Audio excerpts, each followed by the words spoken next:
এখানে তিনটার কথা বলেছেন। বাস্তবে যদি আমরা একটু চিন্তা করি, উত্তম চরিত্রের বিষয়গুলো এই তিনটা বা চারটার মধ্যে চলে আসবে, সবগুলোর মধ্যে যদি আমরা গভীরভাবে দৃষ্টি দেই। প্রথম আমি সিরিয়াল ছেড়াই শুরু করি, কষ্ট সহ্য করাটা। কষ্ট সহ্য করা, ধৈর্য ধারণ করা, এটা কিন্তু উত্তম চরিত্রের অন্যতম একটা দিক। এটা কিন্তু আমাদের জন্য অনেক কঠিন।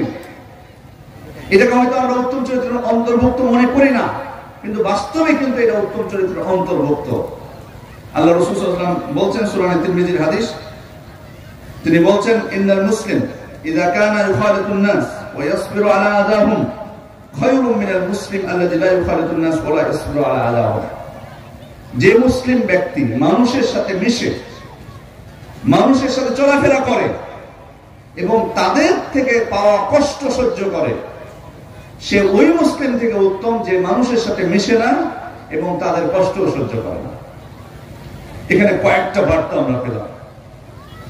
মানুষের সাথে মিশাটাকে উত্তম চরিত্রের অন্তর্ভুক্ত বলা হয়েছে। মানুষের সাথে মিশা কি বোঝায় আসলে? মানুষের সাথে মিশা বলতে মানুষের খোঁজ খবর নেওয়া, মানুষের সাথে সুন্দর আচরণ করা, মানুষ বিপদে পড়লে তাকে সাহায্য করা, কষ্টে পড়লে তাকে সে কষ্ট থেকে উদ্ধার করা, অসুস্থ হলে তাকে দেখতে যাওয়া, বিভিন্নভাবে সাহায্য সহযোগিতা করা, মারা গেলে তার জানাজায় অংশগ্রহণ করা। মানুষের সাথে মিশা, শুধু নিজেকে নিয়ে সে ব্যস্ত থাকবে না, মানুষের সাথে সুন্দর কথা বলবে, সত্য কথা বলবে, তাদেরকে সান্ত্বনা দিবে।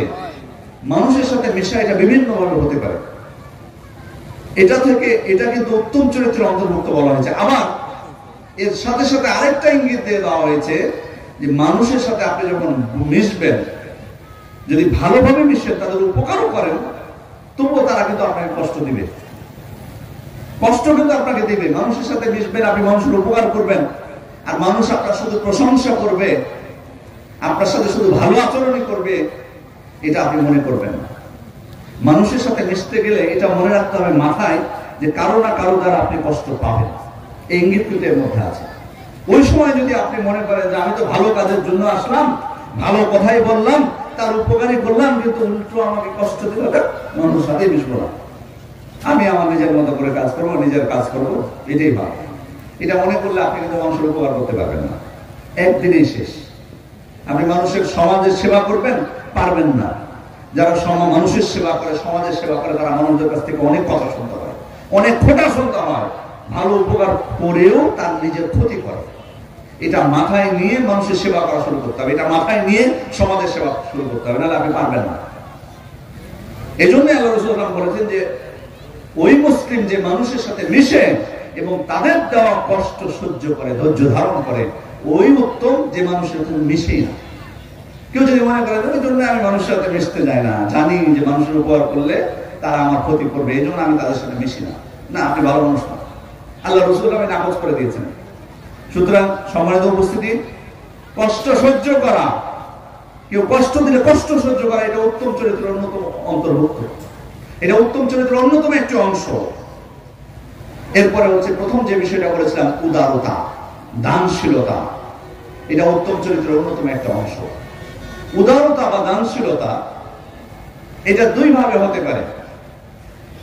একটা হলো যেটা আমরা বুঝি কিছু আপনি দিবেন, এটা একটা। আরেকটা হলো আপনি পরিত্যাগ করবেন। এই পরিত্যাগটা আবার দুই ভাগে হতে পারে। এক হলো মানুষের কাছে যে জিনিসটা আছে ওটার প্রতি আপনি লোভ করবেন। আছে ধরুন কোন নিয়ামত আপনার কোনো ভাইকে আল্লাহ তাআলা দান করেছেন, আপনি সেটার প্রতি লোভ করতে যাবেন না, বরং আপনার কাছে যেটা আছে সেটা নিয়ে সন্তুষ্ট থাকবেন। সেটা তার কাছে চাইতে যাবেন না। ধরুন আপনার কাছে নাই, কিন্তু তার কাছে চাইতে যাবেন না। আপনার নিজের কাছে আল্লাহ তাআলা আপনাকে যা দিয়েছেন, আপনার যেটুকু আছে সেটুকু নিয়েই আপনি সন্তুষ্ট থাকবেন। চুরি তো করবেন না, চিন্তাই তো করবেন না, জোরপূর্বক তো তার কাছ থেকে নেবেন না, তার কাছে চাইতেও আপনি যাবেন না। এটা হলো ছাড় দেওয়া, এটা একটা প্রকার। দ্বিতীয় হলো যে আপনার কোনো হক মানুষের কাছে আছে, সে হয়তো আপনার হকটা ফিরে দিতে পারছে না, যে কোনো কারণে হোক, আপনি তো তাকে মাফ করে দিবেন, ক্ষমা করে দিবেন। এর তো অনেক ফজিলত আমরা জানি। হয়তো আপনি কাউকে টাকা ধার দিয়েছেন, টাকাটা সে পরিশোধ করতে পারছে না, ঋণটা সে পরিশোধ করতে পারছে না, আপনি তখন তাকে কি করলেন? অবকাশ দিলেন, অথবা আপনি বললেন তাকে মাফ করে দিলেন। অনেক কিন্তু ফজিলত বর্ণনা করা হয়েছে, হাদিসে ফজিলত বর্ণনা করা হয়েছে যে একজন ব্যক্তির কিছুই ছিল না, কোনো নেকি খুঁজে পাওয়া যাচ্ছিল না কিয়ামতের দিন, একটা নেকি পাওয়া গেল, সে কি করতো? তার কর্মচারীদেরকে বলতো যে অসচ্ছল কোনো ব্যক্তি যদি আসে তাকে মাফ করে দিল। তো এই শুধুমাত্র এই আমলটুকুর বিনিময়ে আল্লাহ তাআলা তার সব পাপকে ক্ষমা করে দিলেন। সুবহানাল্লাহ। তাহলে সম্মানিত উপস্থিতি, এই যে মানুষের ছাড় দেওয়া, এটা কিন্তু উত্তম চরিত্র অন্তর্ভুক্ত। দানশীলতার এটা একটা প্রকার যে আপনি কি করবেন? ছাড় দিবেন। ছাড় দেওয়া কিভাবে হতে পারে? একটা হলো আপনার হক মানুষের কাছে আছে, ওটা আপনি দিবেন না। দ্বিতীয় হচ্ছে মানুষের কাছে যেটা আছে সেটার প্রতি লোভ করবেন না, সেটা ছিনিয়ে নেওয়ার চেষ্টা করবেন না, বা সেটা চাইবেন না তার কাছে। হ্যাঁ, এখানে একটা বিষয় আছে আবার, আপনি যদি সেটা না চান, তাহলে যদি বড় কোনো ক্ষতির আশঙ্কা থাকে, তাহলে কিন্তু তখন আপনাকে চাইতে হবে। ধরুন আপনি বিপদে পড়েছেন, আপনার বাড়িতে অসুস্থ রোগী, তাকে দ্রুত হসপিটালে নেওয়া লাগবে, সেক্ষেত্রে আপনার মানুষের সহযোগিতা প্রয়োজন, সাহায্য আপনাকে চাইতে হবে, তখন কিন্তু আপনি চাইবেন, তখন কিন্তু এটা নিন্দনীয় বিষয় না। নিন্দনীয় বিষয় হচ্ছে যে আপনি ওটা ছাড়া চলতে পারছেন কিন্তু তারপরও চাচ্ছেন। এরকম অনেক মানুষের কিন্তু স্বভাব আছে, আপনি দেখবেন অনেক মানুষের সমাজে স্বভাব আছে, ওর কিন্তু প্রয়োজন নাই, তারপর মানুষের কাছে চাচ্ছে, খুব বেশি জরুরি না, প্রয়োজন না, কিন্তু তাও চায়, চাওয়াটাই ওর অভ্যাস, এটা কিন্তু ভালো না। তাহলে এটা হলো একটা দানশীলতা, উদারতার একটা প্রকার, পরিত্যাগ করা, ছাড় দেওয়া। দ্বিতীয় হলো আপনি দিবেন, দান করবেন। দানটা বিভিন্ন ভাবে হতে পারে। একটা হলো আপনার প্রাণ দিয়ে সহযোগিতা করা, আপনার জান দিয়ে সহযোগিতা করা, আপনার জান বিলিয়ে দিবেন, প্রাণ বিলিয়ে দিবেন।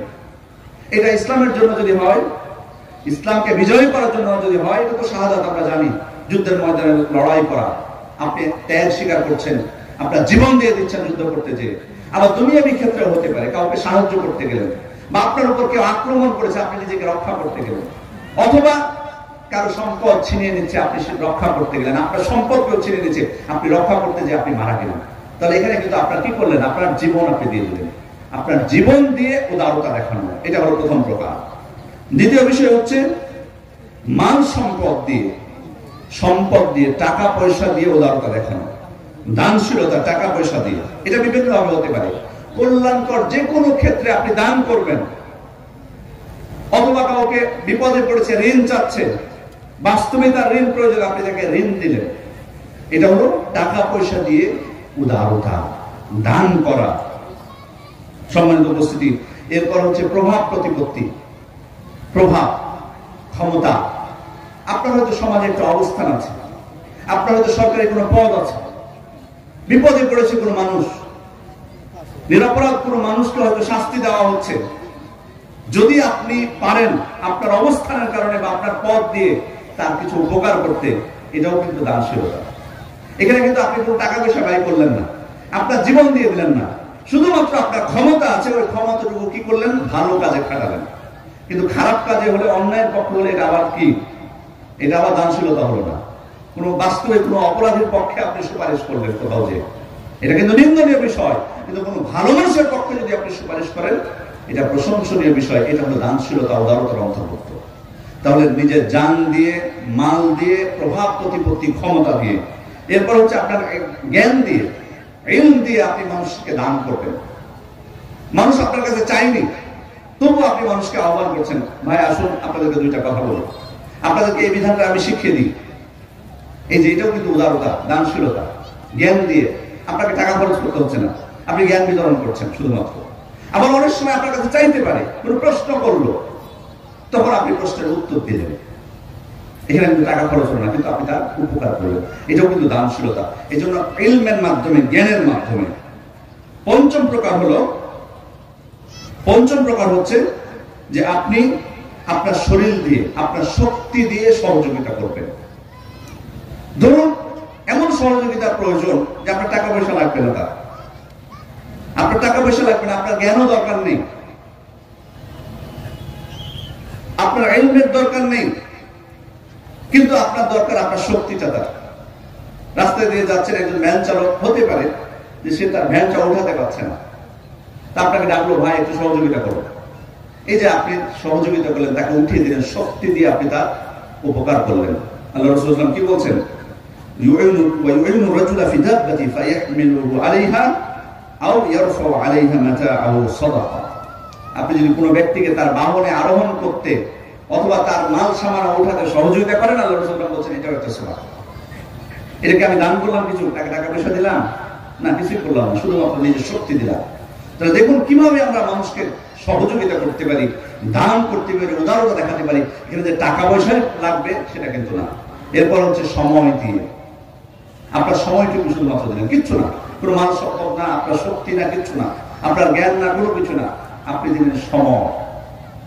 সময় কিভাবে? ধরুন কোনো অসুস্থ ব্যক্তি সারা রাত কাতরাচ্ছে ব্যথায়, আপনি তার পাশে বসে তাকে সান্ত্বনা দিলেন। এটা কিন্তু হলো সময় দিয়ে তাকে সহযোগিতা করা। এটাও কিন্তু এক প্রকার উদারতা। এটুকু আমরা কয়জন করতে পারি? এটাও কিন্তু এক প্রকার উদারতা, দানশীলতা। আপনি এখানে আপনার সময়টা দান করেছেন, এটা তার জন্য অনেক উপকার হয়েছে। আপনি একজন রোগী সারাদিন শুয়ে থাকে বাড়িতে, তার সাথে যে আপনি 1 ঘন্টা কথা বললেন, সে কিন্তু বাইরে উঠে আসতে পারে না। এই যে সময়টুকু দিয়েছেন, এর দ্বারা কিন্তু অনেক উপকৃত হয়েছে। আপনি দান করেছেন আপনার সময়টা। তাহলে সম্মানিত উপস্থিতি, এই 6টা প্রকার বললাম। তাহলে মানুষ উদারতা দেখাতে পারে, দান করতে পারে এই 6টা মাধ্যমে। এরপর হচ্ছে কষ্ট সহ্য, কষ্ট দেওয়া থেকে বিরত থাকা। কষ্ট দেওয়া থেকে বিরত থাকা, কষ্ট দেওয়া এটা 2 ভাগে হতে পারে। একটা হলো কথার মাধ্যমে, আরেকটা হতে পারে কাজের মাধ্যমে। কথার মাধ্যমে কষ্ট 2 ভাগে হতে পারে, 2 ভাবে হতে পারে। কথার মাধ্যমে কষ্ট 2 ভাবে হতে পারে। এক হলো সরাসরি মুখ দিয়ে আপনি কথা বললেন, কাউকে গালি দিলেন, কারো বা গীবত করলেন, এটা কিন্তু সরাসরি কথার মাধ্যমে কষ্ট দেওয়া। এটা কিন্তু আমরা সচরাচর কিন্তু করে থাকি, ভাবি না কখনো। আবার এর সাথে আরেকটা বিষয় যুক্ত হবে, সেটা হচ্ছে কলমের মাধ্যমে কষ্ট দেওয়া। এটা কিন্তু কথারই প্রকার। এক হলো সরাসরি মুখ দিয়ে আমি কষ্ট দিচ্ছি, আর এই জিহ্বার ব্যাপারে আল্লাহ রাসূল সাল্লাল্লাহু আলাইহি ওয়াসাল্লাম সতর্ক করে গেছেন আমাদেরকে। কারণ তিনি বলেছেন, ইন্নাল আবদা লা ইয়াতাকাল্লামু বিল কালিমা মা ইয়াতাবায়্যানু ফিহা। একজন মানুষ কোন লোক পরিণাম চিন্তা করা ছাড়াই কথা বলতে বলে, ইয়াজিল্লু বিহা ফিন্নারি আবাদা মিমা বাইনাল মাশরিক ওয়াল মাগরিব। ওই ব্যক্তিকে যে পরিণাম ছাড়াই কথাবার্তা বলে, কোন পরিণাম চিন্তা করা ছাড়াই কথাবার্তা বলে, চিন্তাও করে না যে কথাটা বলছে তার হিসাব কি হবে, আল্লাহ রাসূল সাল্লাল্লাহু আলাইহি ওয়াসাল্লাম বলছেন তাকে জাহান্নামের এত গভীরে নিক্ষেপ করা হবে যতটা দূরত্ব হচ্ছে পূর্ব এবং পশ্চিম। সুতরাং আমরা দেখুন জীবন চলার পথে কত কথাই না বলি, আমাদের জিহ্বাটা আছে বলে এই জিহ্বাটা আমরা নাড়াতে বলি, বলে যাই ইচ্ছা সময় মুখে তাই কথা বলে থাকি, কিন্তু একবারও চিন্তা করি না যে এটার পরিণামটা বা আমি কেউ আমার দ্বারা কষ্ট পাচ্ছে কিনা। আবার এটার হুকুমে চলে আসবে কলম। অনেক সময় মুখে বলতে হয় না, কলম দিয়ে পত্রিকায় লিখলেন বা অন্য কোথাও লিখলেন, আপনি মুখে যে কথাটা বলতেন সেটাই আপনি লিখলেন।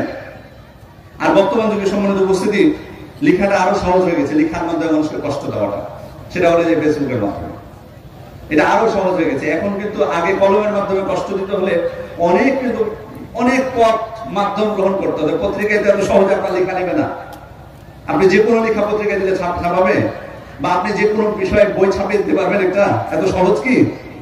তখন কিন্তু কঠিন ছিল।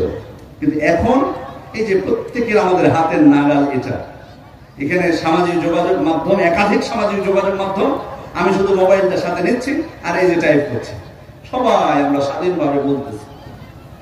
ভালো কথা বললে কোনো সমস্যা নেই। মান কানা ইউমিনু বিল্লাহি ওয়াল ইয়াউমিল আখির ফালিয়াকুল খায়রান আও লিয়াসমুত। যে ব্যক্তি আল্লাহ এবং পরকালের প্রতি বিশ্বাস করে সে যেন ভালো কথা বলে, না নয়তো চুপ থাকে। সুতরাং ভালো কথা বলতে কোনো অসুবিধা নেই। আল্লাহ তাআলা একটা বাণী প্রচার করলেন, রাসূল সাল্লাল্লাহু আলাইহি ওয়াসাল্লাম একটা হাদিস প্রচার করলেন, কোনো অসুবিধা নেই। কিন্তু অসুবিধাটা হলো যখন আপনি মানুষের বিরুদ্ধে আক্রমণ করছেন। বড় আফসোসের বিষয় হলো যারা দিন পালন করে না, তাদেরকে আমরা হয়তো হিসেবের মধ্যেই নিব না। হিসেবের মধ্যে নিব না বলতে দাওয়াতের ক্ষেত্রে না, ওটা আমি বলছি না। দাওয়াত অবশ্যই দিব, দাওয়াত মুসলিমদের কাছে দিব। মুসলিম যারা দিন পালন করে তাদেরকে তো অবশ্যই দিব, অবশ্যই তারা আমাদের হিসেবের মধ্যে আছে। কিন্তু আমি বলতে চাচ্ছি যে তারা তো, তাদের দ্বারা অনেক কিছুই বলা সম্ভব, কিন্তু আমরা যারা দিন পালন করি, শুধু দিন না বরং বিশুদ্ধ যেটা কোরআন এবং সহিহ সুন্নাহ সালাফদের মানহাজ অনুযায়ী দিনকে গ্রহণ করা, যারা আমরা গ্রহণ করছি, আমরাও কিন্তু কেমন যেন এলোমেলো হয়ে গেছে। আমরাও কিন্তু বলার সময়, লেখার সময় আমরাও কিন্তু আমাদের জিহ্বাটা নিয়ন্ত্রণ করতে পারছি না, আমাদের কলমটা নিয়ন্ত্রণ করতে পারছি না, আমাদের আঙ্গুলটা নিয়ন্ত্রণ করতে পারছি না। যা ইচ্ছা চোখের সামনে আসছে আমি কমেন্ট করে ফেলছি, যা ইচ্ছা আসছে আমি পোস্ট করে ফেলছি। কিন্তু যাদের সম্পর্কে বলছি, আমরা কি একবার চিন্তা করেছি কি বলছি? আমি ভুল ধরিয়ে দেওয়া যাবে, ভুল সংশোধন করে দেওয়া যাবে কারো ভুল হলে। আলেমরা যে ভুল করে না সেটা না, আলেমরা ভুল করতে পারে। রাসূল সাল্লাল্লাহু আলাইহি ওয়াসাল্লাম ছাড়া পৃথিবীতে কেউ মাসুম না, এই জিনিসটা আমার আপনার মাথায় থাকতে হবে। ভুল করতে পারেন, কিন্তু ভুল করলে সেটা সংশোধনের পদ্ধতিটা কি সেটা আমরা জানি কিনা। যদি না জানি তাহলে তো চুপ করে থাকা দরকার। বা ভুল সংশোধন কি সবার দায়িত্ব? আম পাবলিক সবাই যে ইচ্ছা করবে সেই ভুল ধরতে পারবে? সাধারণ উপদেশ দেওয়া, মানুষকে উপদেশ দেওয়া, এটারই কিন্তু অনেক পদ্ধতি আছে। সেটাই তো, সেই উপদেশটাই তো আমরা সঠিক পদ্ধতিতে দিতে পারি না। আর সেখানে ভুল ধরা এই কাজটা কিন্তু আরো বেশি কঠিন, সেখানে কিন্তু আরো নিয়ম নীতি আছে। আমাদের সালাফগণ মোটা বই লিখেছেন এর উপর, কিভাবে আপনি আরেকজনের ভুল সংশোধন করবেন, কি পদ্ধতিতে করবেন। সুতরাং এভাবে যদি এলোমেলো ভাবে আমরা ভুল সংশোধন শুরু করে দিই ফেসবুকে এসে, তাহলে এটা তো সংশোধন না, আসলে এটা হলো মনের ক্রোধ মেটানো, মনের জ্বালা মেটানো। মনের ভিতরে যে ক্ষোভ আছে সে ক্ষোভটা আমরা মেটাচ্ছি মূলত। কিন্তু একবারও কি চিন্তা করেছি ওই যে হাদিসটা, বান্দা পরিণাম চিন্তা করা ছাড়া কথা বলে? মানে মা বাইনা লাহিয়াহি ওয়া বাইনা রিজলাইহি আদমানুল জান্নাহ, যে ব্যক্তি দুই চোয়ালের মাঝের বস্তু এবং দুই পায়ের মাঝের বস্তুকে হেফাজত করবে, হেফাজতের দায়িত্ব নেবে বা হেফাজতের গ্যারান্টি দিবে, আমি তাকে জান্নাতের গ্যারান্টি দিচ্ছি, জান্নাতের নিশ্চয়তা দিচ্ছি। সম্মানিত উপস্থিতি, তাহলে আমাদের আরো সজাগ হওয়া দরকার। আমরা আলেমদের ক্ষেত্রে, সাধারণ মানুষের ক্ষেত্রে আপনি চিন্তা করুন, সাধারণ মানুষের ক্ষেত্রে গীবত করা, তাদেরকে গালি দেওয়া, তাদের বিরুদ্ধে আক্রমণ করা, সেটাকে ইসলাম বৈধতা দিয়েছে? সাধারণ আপনার কোন মুসলিম ভাইকে আপনি আক্রমণ করবেন, আপনি তাকে ব্যথা দিবেন, এটা যদি অনুমতি না দেওয়া হয়ে থাকে, তাহলে যখন আলেমদের ক্ষেত্রে কথা বলবেন তাহলে আরো বেশি আমাদের সতর্ক হওয়া উচিত ছিল। কিন্তু আমরা সীমা লঙ্ঘন করছি, আমরা যা ইচ্ছা তাই বলছি। আমাদের খেয়াল করা উচিত যে আমি যার সম্পর্কে বলতেছি তার তুলনায় আমার যোগ্যতাটা কতটুকু।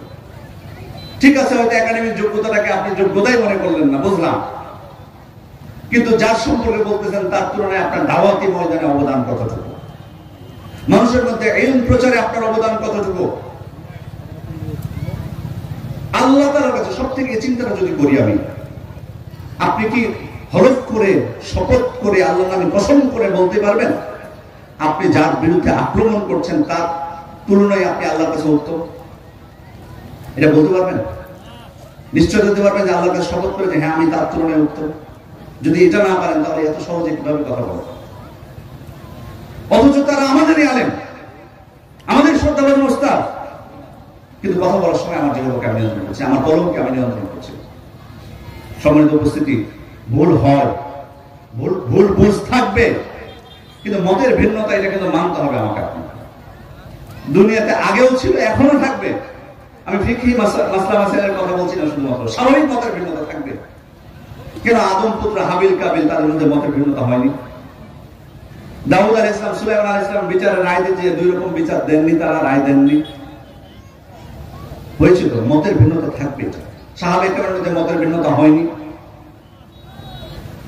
সুতরাং এটা স্বীকার করতে হবে। আপনি যদি মনে করেন আপনি যেটা বুঝতেছেন, আপনি যেটা মনে করতেছেন সেটা পৃথিবীর সবাইকে বোঝাবেন, সেটা মানতে বাধ্য করবেন আপনার মতটা, তাহলে আপনি ভুলের পথে আছেন, পারবেন না, এটা পারবেন না। হ্যাঁ, আপনি সঠিকটা খোঁজার চেষ্টা করুন, আপনার যেটা সঠিক মনে হচ্ছে সেটা আপনি মানুন। কিন্তু আপনি যদি চাপিয়ে দিতে চান সবার উপর, মনে করেন যে না অন্যরা কেন এটা মানতেছে না, অন্যরা কেন আমার দিকে চলে আসতেছে না, আমি অমুক সাহেবকে পছন্দ করি, সবাই কেন অমুক সাহেবকে পছন্দ করছে না, অমুক সংগঠনকে আমি পছন্দ করি, সবাই কেন ওই সংগঠনে চলে আসছে না, এটা যদি মনে করেন আপনি ভুল পথে আছেন। হবে না, মতের মিল হবে না, মতের ভিন্নতা থাকবেই। এটা আপনাকে আমাকে মেনে নিয়ে পথ চলতে হবে। তবে যখন প্রকাশ্যে ভুল দেখবেন, সংশোধন করার উপায় আছে, সংশোধন করার সুযোগ আছে, কিন্তু ব্যক্তিগতভাবে আক্রমণ নয়। সম্মানিত উপস্থিতি, আখলাকের ক্ষেত্রে অত্যন্ত গুরুত্বপূর্ণ বিষয়। আমরা যদি মানুষকে আখলাক সর্বোত্তম চরিত্রের দিকে ডাকি, আর নিজেদের চরিত্র যদি আমরা উত্তম চরিত্রের অধিকারী হতে না পারি, তাহলে কিভাবে আমরা সংশোধন হব? এরপরে হাতের মাধ্যমে কষ্ট দেওয়া, এটা তো গেল কথার মাধ্যমে কষ্ট। কথার মাধ্যমে দুই প্রকার বললাম, একটা মুখ দিয়ে বলা অথবা অথবা কলমের মাধ্যমে, দ্বিতীয় হচ্ছে হাতের মাধ্যমে। আল্লাহ রাসূল সতর্ক করেছেন, আর মুসলিম মান সালিমাল মুসলিমুনা মিন লিসানিহি ওয়া ইয়াদিহি। মুসলিম তো প্রকৃত মুসলিম তো সেই যার জিহ্বা এবং হাত থেকে অন্য মুসলিমরা নিরাপদে থাকে। হাত দিয়ে কষ্ট দেওয়া। এরপর হচ্ছে চোখ দিয়ে কষ্ট দেওয়া। চোখ দিয়েও কিন্তু মানুষ কষ্ট দিতে পারে। যেমন নিষিদ্ধ কোনো কিছুর দিকে তাকালো, কোন নারীর দিকে তাকালো, এটা কিন্তু তাকে কষ্ট দেওয়া হলো আপনি চোখ দিয়ে। অথবা কারো বাড়িতে যে আপনি উঁকি দিলেন, এটা কিন্তু চোখ দিয়ে কিন্তু আপনি কষ্ট দিলেন। আল্লাহ রাসূল সাল্লাল্লাহু আলাইহি ওয়াসাল্লাম তার হুজরায় একজন উঁকি দিয়েছিলেন, তখন তিনি বলেছেন লা ওয়া আলামু আন্নাকা তানজুর লা তুআনতু বিহি ফি আইনিক। তার হাতে একটা চিরুনি ছিল, উনি ওটা দেখিয়ে বলছেন যে আমি যদি জানতে পারতাম যে তুমি দেখতেছো লুকিয়ে, এটা দিয়ে আমি তোমার চোখকে ফুড়ে দিতাম, চোখকে ফুটা করে দিতাম। তাহলে চোখ দিয়ে কষ্ট দেওয়া। এরপরে হচ্ছে ইশারার মাধ্যমে, ইশারা করে শুধুমাত্র চোখের ইশারা হোক বা হাতের ইশারা হোক, এভাবে কিন্তু মানুষকে কটাক্ষ করা যায়। আর পবিত্র কোরআনে যে একটি সূরা আছে আমরা জানি, হুমাযা, ওয়াইলুল লিকুল্লি হুমাযাতুল লুমাযা। এই সূরার ব্যাখ্যায় মুফাসসিরগণ হুমাযার ব্যাখ্যায় বলেছেন চোখ এবং হাতের ইশারায় নিন্দা করা। হুমাযা বলতে বোঝায় চোখ এবং হাতের ইশারায় নিন্দা করা। মুখ আপনার কথা বলবেন, আপনি নিন্দা করার সময় মুখকে জিহ্বাকে ব্যবহার করবেন না, বরং চোখ দিয়ে অথবা হাত দিয়ে এমন ভাবে ইশারা করবেন, এটা হবে নিন্দা। সম্মানিত উপস্থিতি, এরপর হচ্ছে কান দিয়ে কষ্ট দেওয়া। কিভাবে কান দিয়ে কিভাবে কষ্ট দেওয়া হতে পারে? যেমন কেউ হয়তো আপনাকে এমন কথা বলা করছে, দুইজন মিলে আপনাকে শোনাতে যাচ্ছে না, তবুও আপনি কান দিয়ে সেটা শোনার চেষ্টা করছেন। কারো বাড়িতে তারা গোপন কথা বলছে, অথচ কান লাগিয়ে দিয়েছেন। জাসুসি করা, গোয়েন্দাগিরি করা খুব খারাপ। এটা কানের মাধ্যমে আপনি কষ্ট দিলেন, আপনাকে শোনাতে চাচ্ছেন তারা চাই না যে তাদের কথা আপনি শুনুন, কিন্তু আপনি শুনতেছেন। মান তাতাব্বা আওরাত আখিহি মুসলিম তাতাব্বা আল্লাহু আওরাতাহু। আপনি যদি আপনার মুসলিম ভাইয়ের ত্রুটি খুঁজতে চান, এভাবে আল্লাহ তাআলা আপনার ত্রুটিগুলোকে প্রকাশ করে দেবেন। ওমান তাতাব্বা আল্লাহু আওরাতাহু ইয়াফদাহু ওয়ালাউ ফি জাওফি রাহলি। আর আল্লাহ যদি কারো ত্রুটি প্রকাশ করে দেন, তাকে অপমান করেই ছাড়বেন, যদিও সে মুখের হাওয়ার ভিতর থাকে। সম্মানিত উপস্থিতি, হলো কান দিয়ে মানুষকে কষ্ট দেওয়া। এরপরে শেষ পয়েন্ট যেটা নিয়ে আমরা আলোচনা করবো, মানুষ কষ্ট দেয় কোন কোন ক্ষেত্রে, কষ্ট দেওয়ার জায়গাগুলো কোথায়। একটা হলো দিনের ক্ষেত্রে কষ্ট দেওয়া। এটা বিভিন্ন ভাবে হতে পারে। যে কষ্টের সম্মুখীন আমাদের ভাইরা অনেক জায়গায় হচ্ছে, যেমন ধরুন একটা মসজিদ তৈরি করছে, সেখানে কোরআন এবং সুন্নাহর বিধিবিধান অনুযায়ী তারা সালাত আদায় করবেন, কিন্তু সেখানে বাধা দেওয়া হচ্ছে, মসজিদ ভেঙে ফেলা হচ্ছে, মসজিদে আগুন দেওয়া হচ্ছে। এটা কিসের ক্ষেত্রে কষ্ট দেওয়া হলো? দিনের ক্ষেত্রে কষ্ট দেওয়া হলো। আবার অনেক ভাইদেরকে মসজিদে যাওয়াই নিষেধ করে দেওয়া হয়, হারাম করে দেওয়া হয়। কমিটি রেজুলেশন পাঠ করে বিভিন্ন আমাদের ভাইরা যারা বিভিন্ন এলাকায় আছে, আপনারা তো আহলুল হাদিস এলাকায় বসবাস করেন অনেকে, এই কষ্টগুলো আমরা যারা বসবাস করি আমরা বুঝি না। আমাদের কিছু ভাই আছেন এক গ্রামে, উনি একাই, তো কমিটি থেকে রেজুলেশন করে যে ব্যক্তিকে অমুক ব্যক্তি এরপর থেকে মসজিদে আসতে পারে না, বা আসলেও তাকে এইভাবে তাকে সালাত আদায় করা লাগবে। এটা কিসের ক্ষেত্রে কষ্ট দেওয়া হলো? দিনের ক্ষেত্রে কষ্ট দেওয়া হলো। অথবা দিন পালন করার ক্ষেত্রে বাধা সৃষ্টি করা, অথবা দিন পালন করার কারণে তাকে কটাক্ষ করা, ঠাট্টা তামাশা করা। আপনি হয়তো দাঁড়িয়ে রেখেছেন, আপনাকে নিয়ে মশকরা করতেছেন। আপনি একজন বোন হয়তো পর্দা করতেছেন, তাকে নিয়ে মশকরা করতেছেন, ঠাট্টা করা। এটা হলো দিনের ক্ষেত্রে কষ্ট দেওয়া। এরপর হচ্ছে সম্পদের ক্ষেত্রে কারো সম্পদ আত্মসাৎ করা, ছিনিয়ে নেওয়া। আল্লাহ তাআলা বলছেন, ওয়ালা তাকুলু আমওয়ালাকুম বাইনাকুম বিল বাতিল, তোমরা একে অপরের সম্পদ অন্যায়ভাবে ভক্ষণ করো না। এরপর হচ্ছে মানুষের আকলের উপর, বুদ্ধি, চিন্তা, চেতনার উপর আক্রমণ করা। এটাও কিন্তু কষ্টের জায়গা। এটা বিভিন্ন ভাবে হতে পারে। আপনি তার মাথায় আঘাত করলেন, এটা কিন্তু তার চিন্তা, চেতনা, বুদ্ধিমত্তার ক্ষেত্রে প্রভাব পড়বে। পাগল হয়ে যেতে পারে অনেক সময়। অথবা আপনি মাদকে অভ্যস্ত করে তুললেন। বিভিন্ন ভাবে যেটা চলতেছে এখন, মাদকের ব্যাপারে কত শিথিলতা আমাদের দেশে দেখতেই পাচ্ছেন। মুখে অনেক গর্জন শুনি আমরা, মাদকের বিরুদ্ধে জিরো টলারেন্স, এই ওই, কিন্তু মাদক বন্ধ হয় না। এই যে মাদকের মাধ্যমে আপনি দেখুন তো কত মানুষের চিন্তা চেতনা, তাদের বুদ্ধি, তাদের আকলকে নষ্ট করে দেওয়া হচ্ছে। এরপরে হচ্ছে পচা সংস্কৃতি, খারাপ সংস্কৃতি আমাদের উপর চাপিয়ে দেওয়া হচ্ছে। এটাও কিন্তু আমাদের বুদ্ধিমত্তা আকলের ক্ষেত্রে আক্রমণ।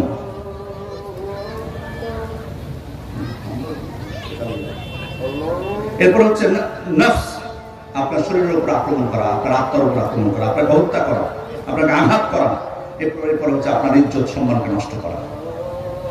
এগুলো হলো কষ্টের জায়গা। এরপরে কষ্ট সহ্য করা। কষ্ট সহ্য করার ক্ষেত্রে আমি পূর্বেই বলেছি যে আমাদের জীবন চলার পথে যদি মানুষের আমরা উপকার করতে চাই, সমাজের যদি বিন্দুমাত্র উপকার করতে চাই, তাহলে কিন্তু আমাকে কিন্তু সেখানে কিন্তু আমার উপর আক্রমণ করা হবে, আমাকে কিন্তু আঘাত করা হবে। কারণ উপকার করলে আপনার কেউ না কেউ দেখবেন যে অপকার করছে, কিন্তু ওই অবস্থায় আমাকে আপনাকে ধৈর্য ধারণ করতে হবে, কষ্ট সহ্য করা। বিভিন্ন ভাবে মানুষ আপনাকে কষ্ট দিতে পারে। যেমন দিনের ক্ষেত্রে আমরা যে বিষয়টা বললাম কিছুক্ষণ আগে, দিনের ক্ষেত্রে কষ্ট দেওয়া। এই কষ্ট যদি আমরা ধৈর্য ধারণ না করি, তাহলে কি আমরা ফল পাবো? কখনোই কিন্তু আমি ভালো ফল পাবো না। আমাকে সর্বোচ্চ ধৈর্য দিতে হবে। আল্লাহ রাসূল কতটুকু ধৈর্য ধারণ করেছিলেন, তিনি দাওয়াতের জন্য কত ধৈর্য ধারণ করেছেন, কত কষ্ট সহ্য করেছেন। সাহাবা ইকরাম যারা আল্লাহ রাসূলের দাওয়াতে প্রথম দিকে সাড়া দিয়েছেন, তারা কত ধৈর্য ধারণ করেছেন। প্রথম 3 বছর গোপনে দাওয়াত দিয়েছেন আল্লাহ রাসূল সাল্লাল্লাহু আলাইহি ওয়াসাল্লাম।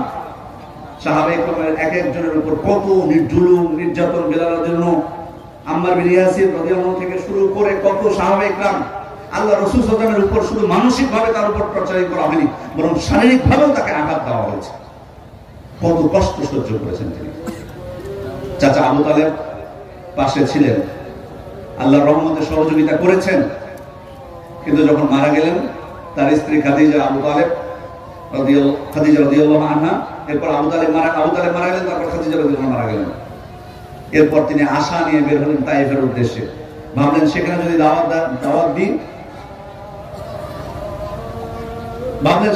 দাওয়াত দিই হয়তো সেখানকার মানুষ দাওয়াত কবুল করবে, আমাকে আশ্রয় দিবে। কিন্তু না, হিতে বিপরীত হলো। তায়েফে একজন ব্যক্তি আল্লাহ রাসূলের দাওয়াত গ্রহণ করলো। ফিরে আসলেন তিনি তায়েফ থেকে, আবার মক্কায় প্রবেশ করলেন।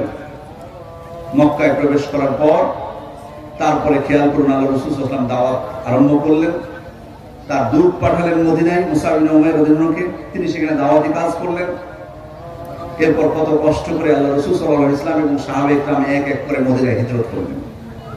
তার জন্মভূমি পরিত্যাগ করে তিনি মদিনায় হিজরত করেছেন। সেখানে যাওয়ার পর কাফেররা কি তাকে ছেড়ে দিয়েছে যে যাও মদিনায় তুমি আরামে বসবাস করো? না, একের পর এক যুদ্ধ চাপিয়ে দিয়েছে তারা। দ্বিতীয় হিজরতে বদরের যুদ্ধ, তৃতীয় হিজরতে উহুদের যুদ্ধ, এরপরে খন্দকের যুদ্ধ, এরপরে আরো তাবুকের যুদ্ধ, মুতার যুদ্ধ থেকে কত যুদ্ধ তারা চাপিয়ে দিয়েছে। সবকিছুকে সহ্য করেছেন তিনি। এই যে কষ্ট সহ্য করেছেন, ত্যাগ স্বীকার করেছেন, ফলাফলটা কি? কারণ কি? কারণ হচ্ছে যদি আমি সহ্য করতে না পারি, আমার যদি ধৈর্য না থাকে, কষ্ট আমি যদি সহ্য করতে না পারি, তাহলে কিন্তু আমি উপকার পাবো না। সুতরাং সম্মানিত উপস্থিতি, দিনের ক্ষেত্রে হোক, দুনিয়াবী ক্ষেত্রে হোক, ধৈর্য ধারণ করা, কষ্ট সহ্য করা, এটা উত্তম চরিত্রের অন্তর্ভুক্ত। এরপরে হচ্ছে যে বিষয়টি গুরুত্বপূর্ণ, হাস্যোজ্জ্বল মুখ। 4টা বিষয় আপনাদেরকে বলেছিলাম, মনে আছে কিনা জানি না। বলেছিলাম কি? দানশীলতা, কষ্ট দেওয়া থেকে বিরত থাকা, কষ্ট সহ্য করা, আর হচ্ছে হাস্যোজ্জ্বল মুখ। প্রত্যেকটার ব্যাখ্যা আলাদাভাবে বলেছি। হাস্যোজ্জ্বল মুখ এটা কিন্তু উত্তম চরিত্রের ক্ষেত্রে অনেক প্রভাব ফেলে। অথচ এখানে কিন্তু তেমন কোনো সময় আমাকে ব্যয় করতে হয় না, তেমন কোনো টাকা পয়সাও ব্যয় করতে হয় না, তেমন শরীরের শক্তিও কিন্তু আমাকে ব্যয় করতে হয় না।